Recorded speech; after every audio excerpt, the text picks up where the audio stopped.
Hi, my name's Tim and I'm going to show you how to set up your Landzie 44-inch compost spreader. So when you unbox everything, this is what you're going to be looking at. You're going to have a bag full of parts, and then you're going to have the larger assembly pieces of the spreader. You're going to have a bunch of nuts and bolts and washers, and I'll show you exactly which ones you're going to need for each step of the process. You should also have 2 wrenches, and then it helps to have another small set of pliers too as you're assembling this. And then for the pieces of the spreader, the handle pieces, you're going to have 2 big arms here, and then you're going to have a middle brace piece, and then our handle that flips. It's got the toe behind part, and then the hand holding part there. So as you start the assembly, the first thing you're going to want to do is take one of these arms and then line it up over the side hole over here on the side of the spreader on the outside there. And this has 3 holes on one side of it, and it has 1 hole on the other. You're going to be using the side that has the 1 hole here, and you're going to want to make sure that your bar is facing inwards to form part of the handle there. And then we're going to grab one of these longer pins. You should have 2 of those, and one of these washers, and then one of these hairpin clips.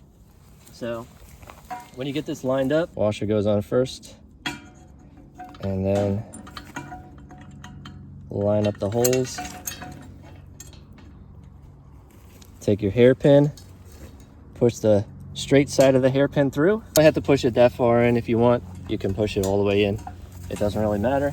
You do the same thing on the other side. Washer goes on first, then pin goes in, then the hairpin. Now you got your 2 main arm pieces assembled like this. They should come together in the center like that, and then you can start assembling the rest of the handle. You have your T-handle piece, and then your support bar. I recommend putting the support bar on first. We're not going to tighten it down all the way though. So grab your smaller bolts here and your smaller nuts and the 2 washers. I'm going to put 1 washer on, take the other one, and then basically I'll just take the support bar, throw the bolt and the washer on there, put this through, stick the other washer on the other end, and your little washer goes on the bottom, and the little nut. Just gonna finger tight it now. Take your longer bolt, the metal washer goes on first, then you'll have 2 plastic washers here. They'll go in between on either side of the T handle. And here you have the 3 holes. You're going to line up the 3 holes here, and you're going straight through the middle hole with the bolt and then the metal washer. You're through 1 piece of the arm, put the plastic washer on, and then put your T-handle on, and then another plastic washer, and then your other piece. You may have to pull the bolt out a little bit to line it up. That's why you want to keep everything loose as you're assembling it, so you can do that. And then put your nut on the other side.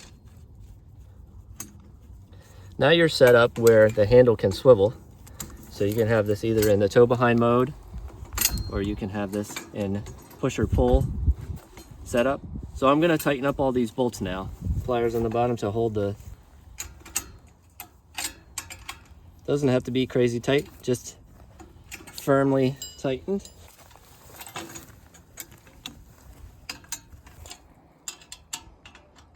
You want it to be able to, it's good, the handle can still rotate nicely.